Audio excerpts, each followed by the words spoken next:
राडा होणार, तोही फुटलेल्या खासदारांच्या मतदारसंघात आणि सोबतीला पवारांची पॉवर असणार.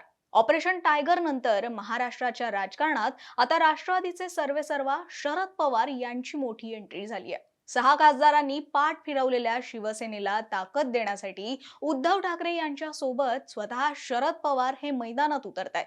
तोडणार फोडणार अशी भाषा करणाऱ्यांना बाप दाखवणार अशा शब्दात ठाकरेंच्या शिवसेनेकडून मोठा इशारा देण्यात आलाय. आणि म्हणूनच राडा होणार, बेईमानी करणाऱ्यांना धडा शिकवणार असं म्हणत वादळाचे संकेत दिले जात आहेत. पण या सगळ्यातली सर्वात मोठी गोष्ट म्हणजे 85 वय असताना सुद्धा आक्रमक झालेले शरद पवार राजकारणाच्या केंद्रस्थानी आले आहेत. आज महाराष्ट्र काय तर देशाच्या राजकारणातही शरद पवार या नावात किती ताकद आहे, किती वजन आहे हे दाखवण्याची तयारी आता सुरू झाली आहे. शरद पवार यांची ही एंट्री ठाकरेंच्या फुटलेल्या खासदारांसाठी कशी डोकेदुखी ठरू शकते, महायुतीचं टेन्शन कसं वाढतंय आणि या वयातही पवार मैदानात उतरले तर त्याचा राजकीय परिणाम किती मोठा होऊ शकतो हेच समजून घेणार आहोत. नमस्कार, मी मानसी आणि तुम्ही पाहताय महाराष्ट्र टाइम्स ऑनलाईन.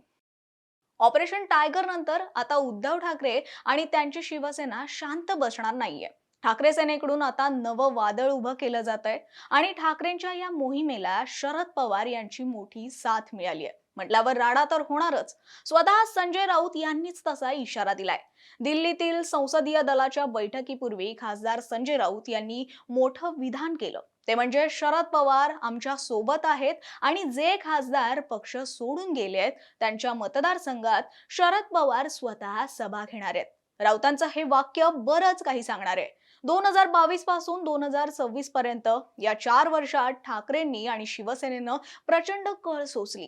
बऱ्याचदा दगाफटका झाला, शिवसेनेला प्रचंड डॅमेज करण्यात आलं. यामुळे रिकामा होत चाललेला उभाटा गट असं म्हणत ठाकरेंना हिणवण्यात सुद्धा आलं.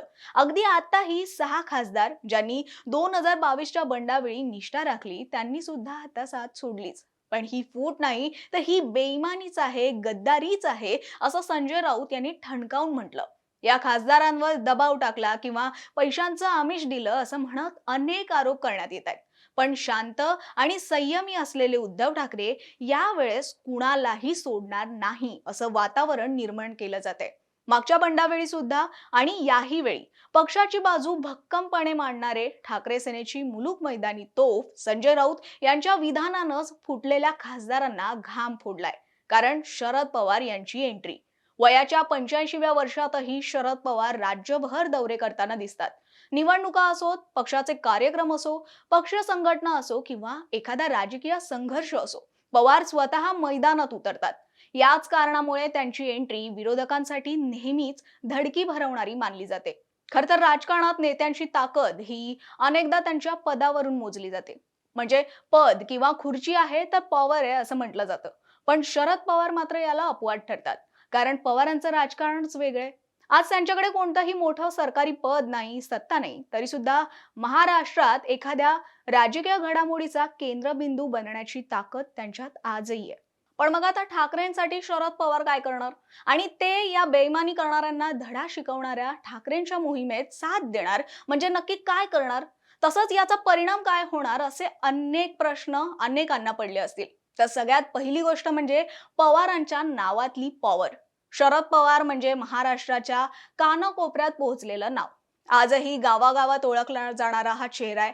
कुठल्याही खेड्यात जा, तिथे एक वेळ वीज पाणी नसेल पण पवारांचे जुने कार्यकर्ते नक्कीच सापडतील. पश्चिम महाराष्ट्र असो, मराठवाडा असो किंवा उत्तर महाराष्ट्र, जिथं तिथं पवारांशी भावनिक नातं असणारा मोठा वर्ग आजही महाराष्ट्रात आहे. फक्त मतदारच नाही तर अनेक बडे नेते मंत्री हे पक्षात जरी नसले तरी त्यांचे गुरु शरद पवार असतात. पवारांचं बोट धरूनच राजकारणात आलो असं अनेक जण सांगतात. म्हणजे आजही या नेत्यांसोबत पवारांचं थेट संबंध असल्याचं जाणवतं. म्हणूनच साहेब म्हटलं की लोकांच्या डोळ्यासमोर पटकन शरद पवार येतात. एवढंच काय तर सहकार क्षेत्रात अजूनही पवारांचं मोठं नेटवर्क मानलं जातं. आजही पवारांची राजकारणावरची पकड तशीच आहे आणि आता स्वतः पवार फुटलेल्या खासदारांच्या मतदारसंघात सभा घेणार म्हटल्यावर महायुतीचं टेन्शन तर वाढणारच. कारण जेव्हा पवार एखाद्या मतदारसंघात येणार असतात तेव्हा तिथल्या राजकीय वातावरणात लगेचच हालचाली सुरू होताना दिसतात. कारण पवारांची सभा ही फक्त सभा नसते, त्यावर राजकारणाची दिशाही बदलू शकते. पवार साहेब नेमकं काय बोलणार आणि त्याचा काय परिणाम होणार याकडे सगळ्यांचंच लक्ष लागलेलं असतं. शेवटी पवार वारं कसं बदलू शकतात हे तर अख्ख्या महाराष्ट्रानं पाहिलंच आहे. याचंच उत्तम उदाहरण म्हणजे भर पावसातली शरद पवारांची सभा, जी तुम्हालाही आठवतच असेल. आणि दुसरी महत्वाची गोष्ट म्हणजे दमदार भाषण करणारे नेते तसे अनेक आहेत किंवा असे अनेक छोटे मोठे कार्यकर्ते सुद्धा आहेत. त्यांचं भाषण म्हणजे निवडणुकीचा गणिती अभ्यास असतो. म्हणूनच त्यांना रणनीतिकार किंवा चाणक्य म्हटलं जातं. भाषण तर सोडा, पण त्यांचं एखादं वाक्य सुद्धा कधी कधी गुगली ठरतं. शिवाय कुठल्या मतदारसंघात कुठली नाराजी आहे, तिथले स्थानिक प्रश्न काय आहेत, समस्या काय आहेत, तिथला सामाजिक वर्ग कसा विचार करतो आणि या सगळ्यावरून आपल्या विरोधकांना कसं अडचणीत आणायचं हे सुद्धा शरद पवार बरोबर ओळखतात. म्हणूनच आता जर शरद पवार या फुटलेल्या खासदारांच्या मतदारसंघात गेले तर ती फक्त सभा राहणार नाही, उलट त्या खासदारानं घेतलेल्या निर्णयाचा जणू या जनतेसमोर हिशेबच मांडला जाईल.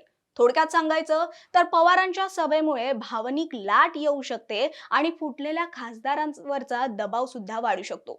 यातलीच तिसरी बाजू म्हणजे ठाकरेंचे खासदार फुटल्यानंतर शरद पवारांचे खासदार सुद्धा फुटणार असा अंदाज आता वर्तवला जातोय. त्यामुळे पवार वेळीच पावलं उचलतायत आणि म्हणूनच ठाकरेंसोबत सभा घेऊन एकाच वेळी आपल्याही नेत्यांना बळ आणि इशाराही देतायत असं असू शकतं. शरद पवार स्वतः मतदारसंघात फिरले तर राजकीय वातावरण तापू शकतं, जे तिथल्या स्थानिक नेत्यांना भारी पडू शकतं हे सगळेच जाणतात. म्हणूनच शरद पवार दौरे करणार असं म्हटल्यावर आता महायुतीसमोर आव्हान निर्माण होऊ शकते. म्हणूनच खासदार संजय राऊत यांनी केलेली घोषणा ही साधी राजकीय प्रतिक्रिया नक्कीच नाहीये. विशेष म्हणजे शिवसेना फुटीनंतर उद्धव ठाकरे सहानुभूतीची लढाई लढतायत, तर राष्ट्रवादी काँग्रेसच्या फुटीनंतर शरद पवार यांनीही स्वतःला अन्याय झालेल्या नेत्याच्या भूमिकेत किंवा नेतृत्वाच्या भूमिकेत स्वतःला उभं केलंय. त्यामुळे दोन्ही नेते जर एकत्र मैदानात उतरले तर गद्दारी हा मुद्दा पुन्हा एकदा गाजेल आणि पक्षांतर केलेल्या नेत्यांना ते जड जाईल अशी शक्यता आहे. तुम्हालाही असंच वाटतं का? तुमचं मत कमेंटमध्ये कळवा आणि अशाच व्हिडिओ पाहण्यासाठी महाराष्ट्र टाइम्स ऑनलाईनच्या यूट्यूब चॅनलला सबस्क्राईब करा, फेसबुक पेजला लाईक आणि फॉलो करा. आता आमचं ऑपरेशन तुडवा सुरू होणार आहे. काय? ऑपरेशन तुडवा. ऑपरेशन काय त्यांनी टायगर, ते टायगर असले ते हे असे लपणारे लोक का टायगर असतात काय? टायगर का असं गुहेत लपतो काय? आम्ही टायगर आहोत. आम्ही म्हणतो तुडवू म्हणून. आणि मी परत सांगतो, हे जे बोलतायत ना, पोलीस बाजूला करून या ना समोर. पोलीस बाजूला करून या. मग राडा काय असतो बरं का? राडा घेऊन या ना, तुमची फौज घेऊन आम्ही आमची फौज आणतो. आप आपकी फौज लेके आओ, हम हमारी फौज लेके आते हैं. हाँ, ये पुलिस की धमकी हमको मत दीजिए. ईडी सीबीआई गिरीश महाजन तो 15 मिनट में फूट जाएगा.